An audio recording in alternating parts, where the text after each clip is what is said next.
Okay, so yeah, I'm here from Chester Zoo, so I'm only just down the road. I'm actually on maternity leave at the moment. This is one of my working days, so if I say anything wrong or break out in nursery rhymes in the middle, then that's the reason why. So I'm going to talk to you a little bit about our Sustainable Palm Oil campaign, and particularly Sustainable Palm Oil City, which was a project we started a couple of years ago. But I want to give you a bit of an introduction as well to what the zoo is and what it is we're doing and why we got involved in this topic, because the question I'm often asked when I go to conferences is, you're a zoo, why are you here talking about palm oil, and trying to get that connection. So firstly, as a zoo, our mission is preventing extinction. So that is first and foremost what we're doing. So we're not just a zoo, we're not just a place for you to come and have a fun day out. We are that, but we also do a lot more as well. So this just gives you an idea of some of the skills that we've got at the zoo. When I talk about these projects, I'm going to caveat that at the start with, this is not a one-person job. I've really needed all of the different skills in the zoo to bring it together, and we sit as a group and decide on how we're working on these campaigns. So I need my marketing people, I need my education people, because I don't have those skills on my own, so it really is kind of a big zoo effort. But we have all of these different skills. We work out in the field, we've got conservation projects around the world, and then we're working obviously in the zoo and within education in the zoo as well, and with local schools. And we've heard a little bit about the negative impacts of palm oil today. This is just a very brief slide just highlighting some of those, the reasons why we're, as a conservation organisation, as a biodiversity conservation organisation, why we're concerned about the negative impacts that palm oil has got. But I'm going to quickly move on from that, because we don't really like talking about all the negatives. We try and put a lot of our palm oil work across in a very positive way and try and engage the public positively. One of the things we've been doing for a number of years now is working out in Borneo, in Malaysian Borneo, in Sabah. Michelle mentioned the area before. It's an area called Kinabatangan. We've got partners out there, so it's not Chester Zoo based there. We've got partners out there that we work with, and we use some of our skills to help them create their conservation work. So where we can help out with some education work, we will do. We've helped them, for example, with this picture here is orangutan crossing bridges. We've helped them build bridges using some of the skills that we've got in the zoo. So we partner with organisations like this all across the world. This is one of the partnerships that I work on, and this is the reason we started getting into palm oil, because we realised that palm oil was very big in Sabah. Palm oil was not going anywhere. Palm oil is everywhere in Sabah. It's a big part of the economy, and we realised that there was something that we could try and do in the UK. This is just one interesting picture that I wanted to put on. This is lovely pictures of me out in the field, but they're 5 years apart. One of them planting a tree in a reforestation site, and the second one 5 years later going back. I'm not saying it's the exact tree. I don't think it's the exact tree, but it's the same reforestation site. And it just goes to show that there are positive things that we can do. Although we talk about deforestation, when we're talking then about reforestation, we are working in the tropics here, and things do grow. So if you're going out and planting, this is what can happen, and you can start recreating and changing those mistakes of the past. So this is one of the things we like to focus on, is the very positive stories. So then looking at how we can make a difference in the UK, we've got staff that go out into the field and work with our partners and share skills, but what could we do in the UK? And so we started talking about palm oil, and as you know from today, it gets very complicated. There's a lot of messages around palm oil, a lot of technical messages around palm oil. And so we started to think, how can we get all of this about the reasons why palm oil can be good, how can we get this across to the public in a positive way? Because it is complicated, and especially when you're looking at zoos or messages on social media, you have to get people like this. You've got to you've got a couple of seconds to grab their attention. If you start going into all the intricacies, it gets very, very hard to sell the story of palm oil. So that's when we created the palm oil campaign, so Sustainable Palm Oil Challenge. The main aim of this was increased demand for sustainable palm oil in the UK. So that was what we were trying to achieve with it. We used a social marketing approach. So if you're not familiar with this kind of approach before, it's really thinking about what you want to get out of a campaign. So we're looking at defining the conservation behaviour. What do we want to achieve? For us, it was we wanted to increase demand for sustainable palm oil. We needed to define our audiences. Different audiences are going to interact differently with your messages. So we would speak very differently to the general public as to the way we'd speak to kind of young kids, 4 or 5, kids of 16-year-olds. So looking at who it is that you want to get your message across to is really important. And then determining the barriers and benefits. Why should people care, and what is it that's stopping them from caring? So one of the things we look at when we're doing this as well is how do you get motivation behind a problem like this? What did we need to do to motivate people to be interested in palm oil and sustainable palm oil? So these are the different elements of the campaign that we've got. So we've got sustainable palm oil at the zoo, we've got a shopping list, we've got a restaurant guide, and then we've got Palm Oil City. So they all follow similar patterns. They're all using the same principles of social marketing, and they're all recognisable as well. So people can move from one campaign to the other fairly easily. So sustainable palm oil at the zoo, obviously we are a zoo. We've got people coming in to see us, and we have almost 2 million people a year coming to the zoo now. So there's a lot of people that we can educate. So trying to educate them in different ways. So we've got interpretation like this up around the zoo. We have a lot of volunteers who are also all trained up on palm oil. So when they're around for example, the orangutan enclosures, they will speak one-on-one with people about palm oil and sustainable palm oil. And we find that actually getting the message across in that way is really positive. We have a lot of resources online. So we have staff who go out to schools in the community, and they deliver education messages as well, but we have a whole learning resource, and those are free to use. So do feel free, if you want to use any of these, to go on and have a look. I know some of the organisations we've worked with have used some of our videos in the past as well, and they sell the message in a very clear and understandable way of sustainable palm oil. We've done different events as well. So we ran this event that was called the Green Gold Conspiracy. It was all around palm oil, sustainable palm oil. It was a bit like a game of Monopoly, if you like, that we created. And we held this at the Lowry Theatre in Manchester, and we really got people discussing sustainable palm oil through playing this game. And it interested a different audience, an audience that was outside of the usual zoo audience for us. We have also created a shopping list. So again, all the questions that we've had today about labelling sustainable palm oil, it is really difficult to find out unless you go on the website who is using sustainable palm oil. So with the help of the public, we created this shopping list. It's not extensive by any means, and we're adding to it all of the time, but it's a shopping list online where you can see which organisations are using sustainable palm oil. So hopefully it just makes it that little bit easier for people when they are doing the shopping. And alongside Orangutan Land Trust, who are also here today, and a number of the other zoos actually worldwide, we're working on an app. So a mobile phone app where you'll be able to scan products and it will give you a score for the company as to their sustainable palm oil standards. None of this would be necessary if sustainable palm oil was labelled and everything. So this is kind of in the meantime, this is hopefully what's going to help us to identify and help shoppers identify sustainable palm oil. And we also have this toolkit.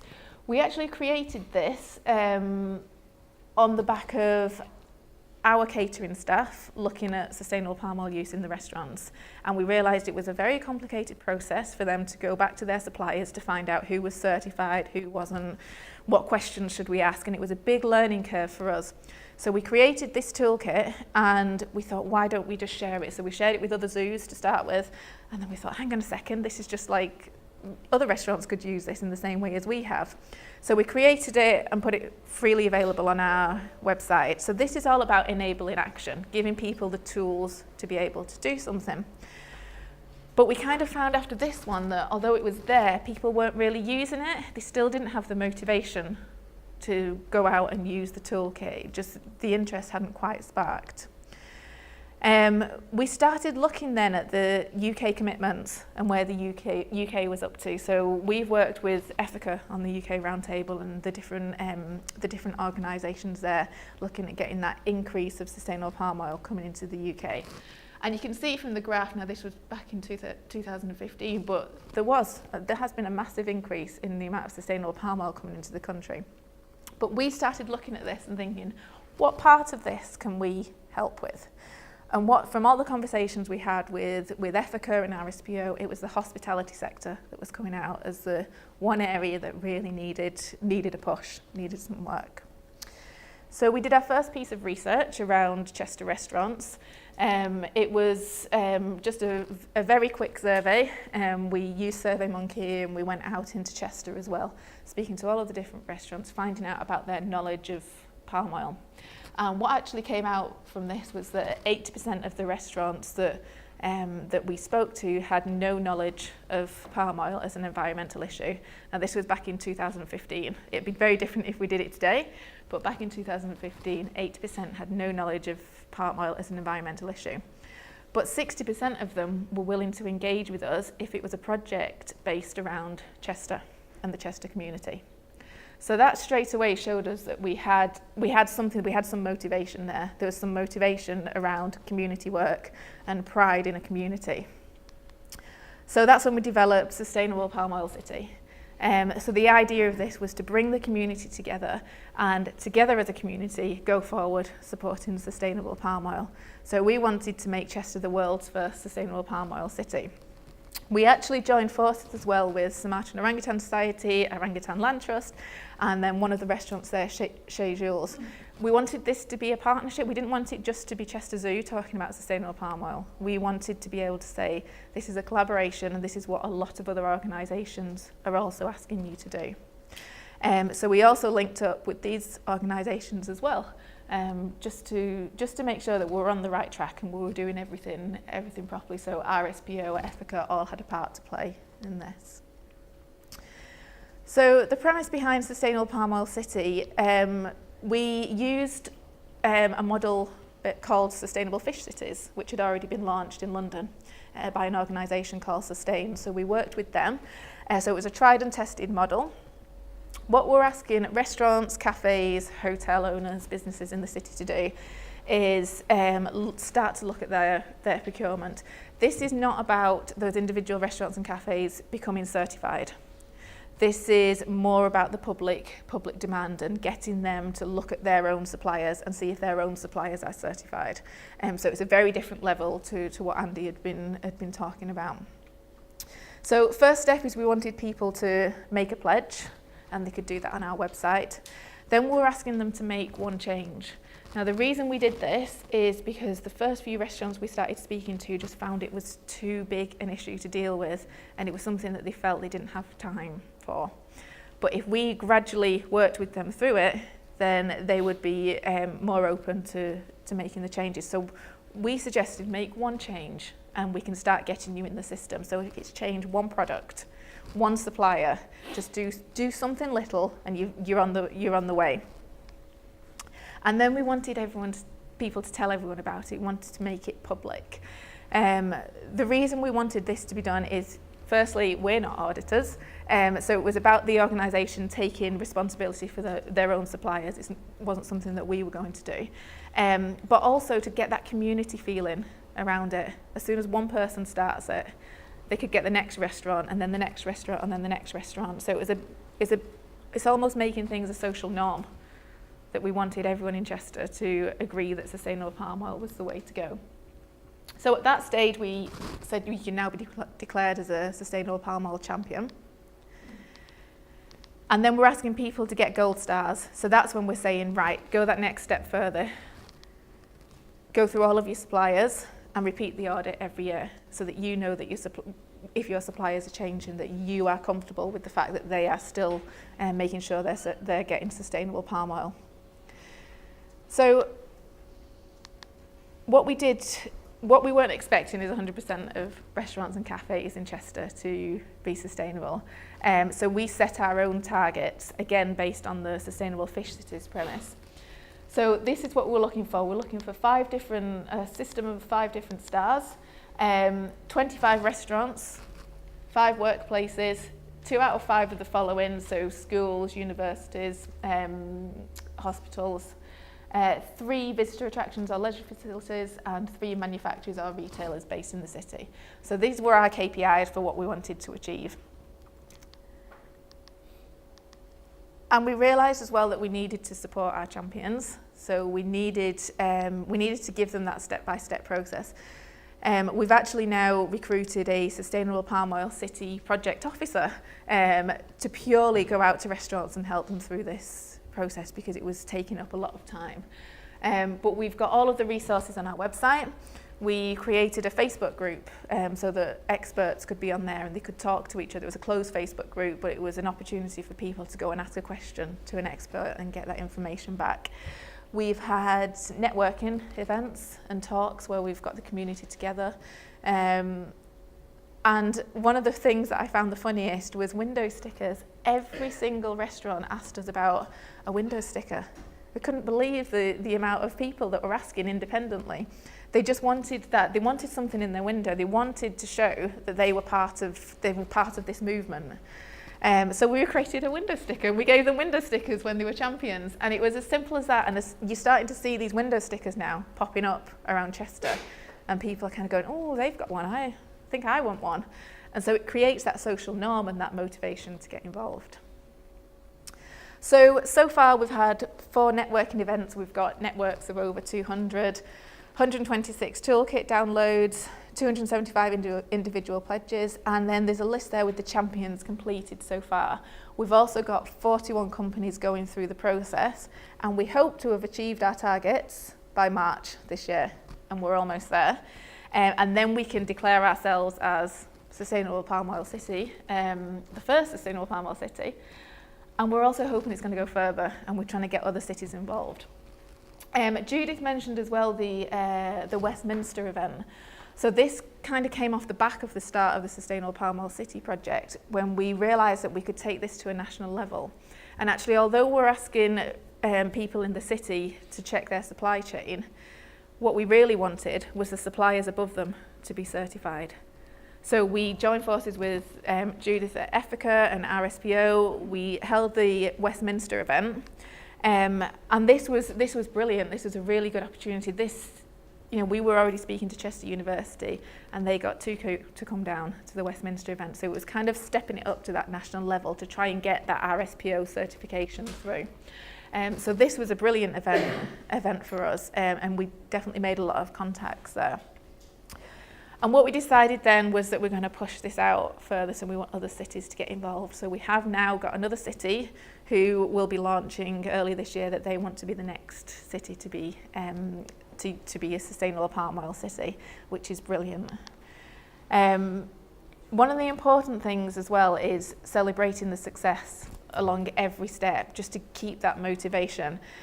So you can see here, this is Chester University when they'd looked through their suppliers and made sure that they were only using the sustainable palm oil. We celebrated, we gave them a certificate, we did a lot of press on it, and a lot of this is about building that encouragement, and you'll hear from Chester University next as well. And I've got a video here that I just wanted to show you as well, if it's working. It's called the Palm Oil Conga, and it's something that our education and marketing teams produced, and it's gone down very well, and people seem to really like it, especially kids in the schools. But it just shows you how what we're trying to do is encourage people in the positive way, and you'll see this from the video. We don't want to go out bad-mouthing organisations that aren't doing the right thing. It's about speaking highly of the organisations that are doing the right thing. So hopefully this is going to work. If not, I'm going to be calling someone over.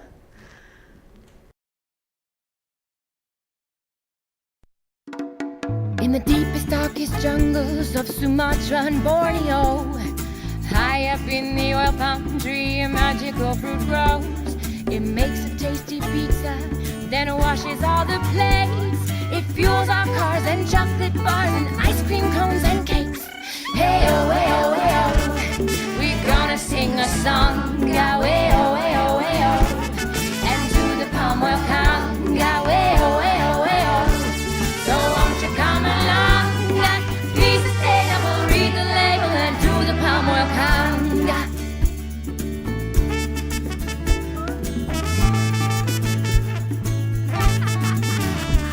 But there's a palm oil problem we're trying hard to crack.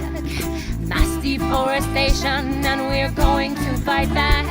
To shed some light on workers' rights and show the world we care about endangered elephants, orangutans, and bears. Hey-oh, hey-oh, hey-oh, we're gonna sing a song. Way-oh, way-oh, way-oh, and do the palm oil conga. Way-oh, way-oh, way-oh, so won't you come along? Be sustainable, read the label and do the palm oil conga.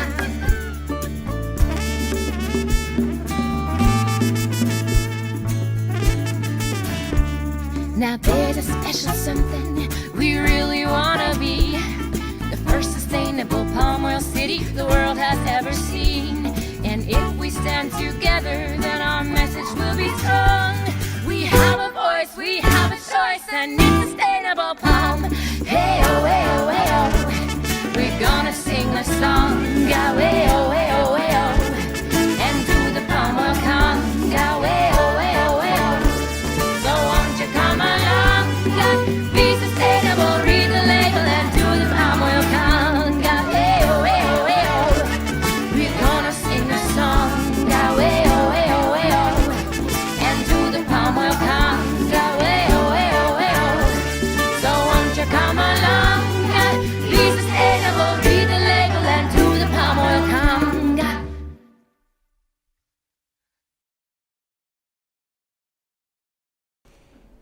If you don't go home singing that, I'm going to be really disappointed. Enjoy. But yeah, for us, this is how we want to get the message across and how we've tried to engage kind of the kids and the partners that we've worked with as well to kind of spread that positive message.